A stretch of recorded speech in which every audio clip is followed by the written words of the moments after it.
Welcome everyone.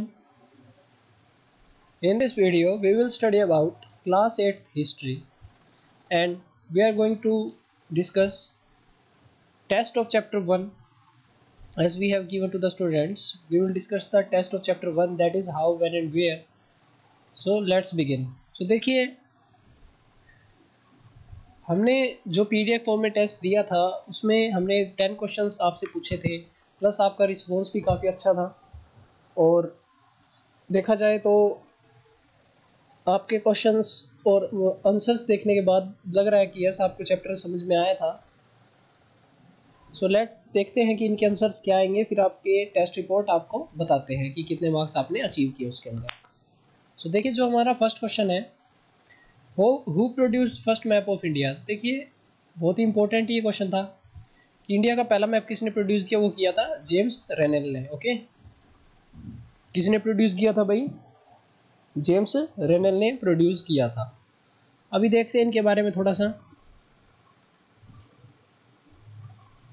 कि कब produce किया गया, क्या इनका सिचुएशन था उस टाइम पे। ओके, इनके बारे में जानते हैं।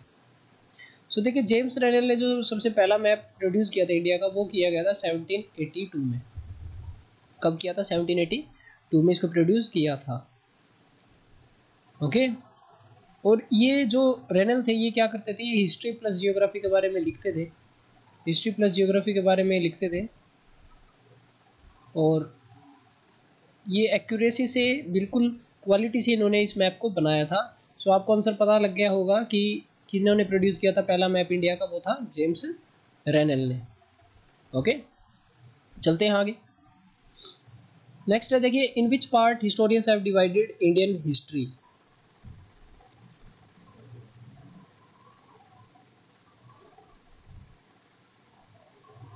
तो देखिए, हमने देखना है कि कितने पार्ट्स में डिवाइड किया गया था इंडियन हिस्ट्री को।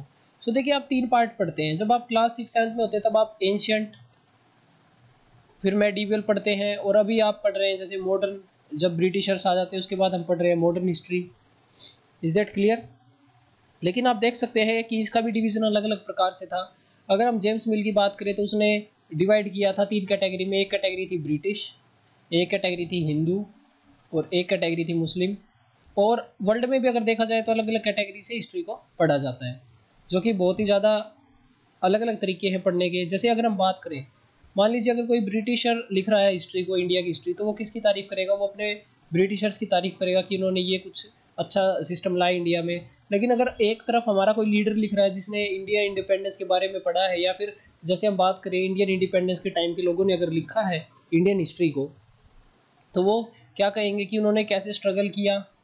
ओके, और ब्रिटिशर ने उनके साथ क्या अन्याय किया। तो हम हर प्रकार से हिस्ट्री को पढ़ सकते हैं, लेकिन इंडियन हिस्ट्री को पढ़ने का जो प्रॉपर अभी तक फॉर्मेट बनाया गया स्टोरीज के द्वारा, वो है एंशिएंट, मेडिवल एंड मॉडर्न।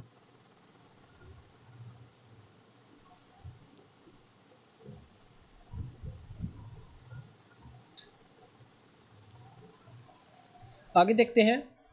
अगला क्वेश्चन है, what do you mean by colonization. देखिए, कॉलोनाइजेशन क्या है ये जानना बड़ा ही जरूरी है, और ये क्वेश्चन बहुत ही इंपॉर्टेंट है 1 मार्क्स और 2 मार्क्स के लिए। देखिए, it refers to the subjugation of one country by the other advanced and most powerful nation. तो इसका मतलब क्या है कि मान लीजिए कोई पावरफुल नेशन है, कोई भी, जैसे हम ब्रिटेन का एग्जांपल लेते हैं, 18th सेंचुरी की बात करें, तो उसने इंडिया पर कब्जा कर लिया था, या फिर चाइना पर भी कब्जा कर रखा था, वेरियस अफ्रीका की स्टेट्स पर भी कब्जा कर रखा था उन्होंने। सो इसको बोलते हैं हम कॉलोनाइजेशन। इसका मतलब क्या हुआ ओवरऑल देखिए, इसका मतलब ये है कि जो पावरफुल कंट्री होगी वो किसी भी छोटे देश पर या फिर किसी भी अदर कंट्री पर, वो छोटा हो चाहे बड़ा हो, किसी भी लेस पावरफुल कंट्री पर अपना हक जमा ले और उस पर कब्जा कर ले। ओके, इसको हम बोलेंगे कॉलोनाइजेशन। Is that clear? अभी सबजुगेशन देखते हैं। सबजुगेशन क्या होता है?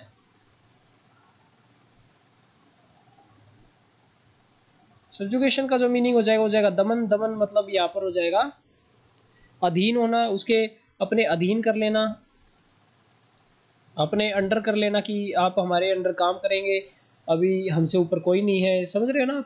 जैसे ब्रिटिशर्स ने किया था इंडिया के अंदर, ऐसे। आगे देखते हैं, autobiographies are the account of people written by whom. तो ऑटोबायोग्राफीज किसके द्वारा लिखी जाती है? लिखी जाती है खुद के ही द्वारा। जैसे मान लीजिए कोई भी लीडर है, वो अगर खुद की स्टोरी लिख रहा है, खुद की ही कहानी लिख रहा है, तो वो क्या लिख रहा है? ऑटोबायोग्राफी।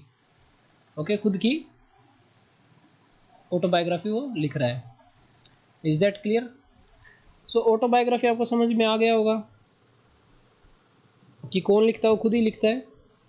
इसको हिंदी में ऑटोबायोग्राफी का जो हिंदी में बोला जाता है वो है आत्मकथा। Is that clear? इसको आत्मकथा हम बोलते हैं। ओके, और एक तरफ होता है बायोग्राफी, और वेरियस टाइप्स के ये होते हैं, लेकिन अभी हमें सिर्फ ऑटोबायोग्राफीज पढ़ना है। और ऑटोबायोग्राफी से हमें हिस्ट्री का बहुत कुछ पता चलता है, बिकॉज ऑटोबायोग्राफीज में वो अपनी खुद की स्टोरी लिखेंगे। इसका मतलब वो नॉर्मल डेज में क्या करते थे। तो इससे हमें बहुत कुछ जानने को मिलता है कि क्या उस टाइम पे सिचुएशन थी, क्या वो कर रहे थे, क्या हालत थी। किसी भी अगर देश की हम बात कर रहे हैं, हम चाहे इंडिया की ही बात कर रहे हैं।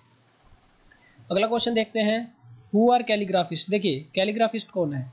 कैलीग्राफिस्ट वो होते हैं जो स्पेशलाइज्ड होते हैं art of beautiful hand writing. मतलब क्या है इसका, कि जो बहुत ही सुंदर हैंड राइटिंग लिखते हैं। ओके, ये टैलेंटेड होते हैं, बहुत ही स्किल्ड होते हैं, और इनके पास एक ऐसी एबिलिटी होती है जिससे बहुत ही सुंदर ये राइटिंग लिख लेते हैं। ओके, मान लीजिए हम ए को, एक तो ऐसे लिखते हैं नॉर्मली ए, और एक हम ऐसे लिखने लग जाए, एक हम ऐसे लिख रहे हैं ए को। ओके, सो ये बहुत ज़्यादा क्रिएटिव लिखते हैं उसका हैंड राइटिंग को, ऐसा लगता है जैसे प्रिंटेड फॉर्म में ही इन्होंने निकाला है। तो उनको कैलीग्राफिस्ट बोलते हैं, और इनका यूज़ किया जाता है जैसे हिस्ट्री की जो पुरानी बातें उनमें लिखने के लिए, उनको डेकोरेशन करने के लिए, उनको अच्छे से लिखने के लिए, ताकि आगे आने वाले टाइम तक वो याद रहे लोगों को। इनका वहाँ पर यूज़ होता है। आगे चलते हैं, अगला क्वेश्चन है, what do you mean bye census. देखिए सेंसस क्या होता है? सेंसस एक ऑफिशियल एन्यूमरेशन है पॉपुलेशन का आफ्टर एवरी 10 ईयर्स। देखिए ध्यान से देखते हैं इसको हम।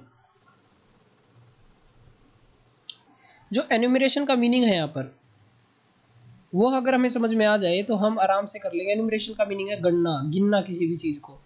तो गणना करते हैं हर 10 साल में, हमारे इंडिया में हर साल 10 साल में पॉपुलेशन की जनगणना होती है। जनगणना मतलब लोगों की गणना। ओके, सो इनको हम गिनते हैं हर 10 साल में कि यस कितनी हमारी पॉपुलेशन बढ़ गई है, क्या कुछ हमारा रेशियोज है अलग अलग चीज़ों का।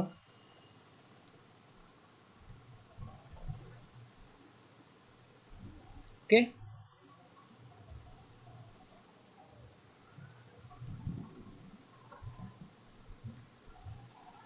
देखिए आगे चलते हैं हम। Who was the last viceroy of India. तो इंडिया का जो लास्ट वाइसरॉय था वो कौन था? Lord Mountbatten. अभी देखिए लॉर्ड माउंटबेटन के बारे में थोड़ा जानते हैं।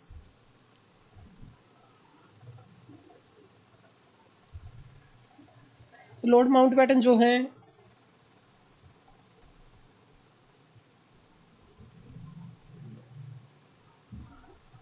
वो हमारे लास्ट वाइसरॉय थे, लेकिन इन्होंने माउंटबेटन प्लान भी दिया था, जैसा कि आप पढ़ सकते हैं अपनी हिस्ट्री में आगे आएगा। माउंटबेटन प्लान इन्होंने बताया था, जिससे हमें आज़ादी भी मिली थी।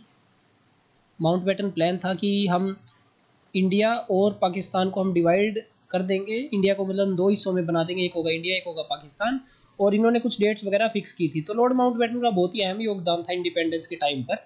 इन्होंने ये चाहा था कि पीसफुली हो जाए जो डिवीज़न है इंडिया का, बट यस समटाइम्स होता नहीं है जो चाहते हैं हम। अगले क्वेश्चन पे चलते हैं। देखिए, which are the sources of information of British administration. अंग्रेजों का जो एडमिनिस्ट्रेशन था उसके सोर्सेज क्या है जिनसे हम जान सकते हैं? पहला सोर्सेज है ऑफिस के रिकॉर्ड, जो ऑफिस में, और दूसरा डायरी ऑफ इंडियंस। इंडियन लोग जो अपनी डायरीज में लिखते थे उससे भी हम जान पाते हैं कि यस क्या चल रहा है, उस टाइम पे क्या हो रहा था। बिकॉज यहाँ से नॉर्मल लाइफ का पता चलता है। ऑफिशियल रिकॉर्ड से सिर्फ ऑफिस की सिचुएशन का पता चलता है कि ऑफिस में लोग क्या सोच रहे थे। Is that clear? ओके,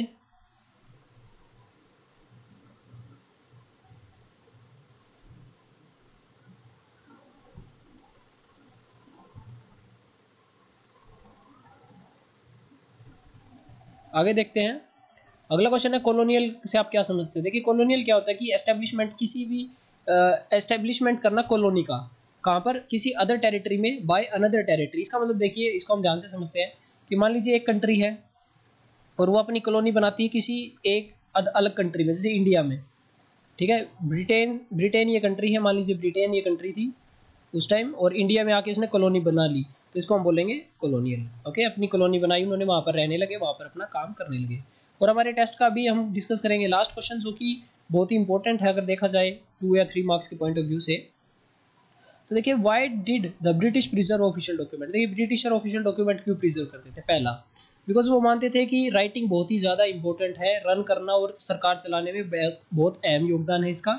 वो बिलीव करते थे कि it would help to a systematic the report and official document. इससे क्या होगा कि देखिए, तो क्या सोचते थे अंग्रेज लोग, अगर हम लिखेंगे, अगर हम राइटिंग फॉर्म में रहेंगे तो हमारा सिस्टमेटिक चलेगा, सिस्टम सबको समझ में आएगा कि क्या हो रहा है, लिखित रूप में याद भी रहता है, ठीक है, और ऑफिस में ऑर्डर भी जाने में ईजी रहेगा। तो ये इनका मानना था, और आगे जाके हम उनको पढ़ भी सकते हैं कि हमने आने वाले पिछले 10 साल में क्या किया था। ओके, तो उससे क्या चेंजेस आए। Is that clear? So I think आपका ये जो टेस्ट है अच्छा ही हुआ होगा, बिकॉज मोस्टली चीज़ें आपको याद थी और आपको चेक करके आपके मार्क्स बता दिए जाएंगे। And hope you like the video, और वीडियो को लाइक शेयर और सब्सक्राइब जरूर करें। मिलते हैं हम नेक्स्ट वीडियो में, तब तक के लिए इसको स्टडी करें, इसको देखें कि क्या आपकी मिस्टेक्स रही। So thank you.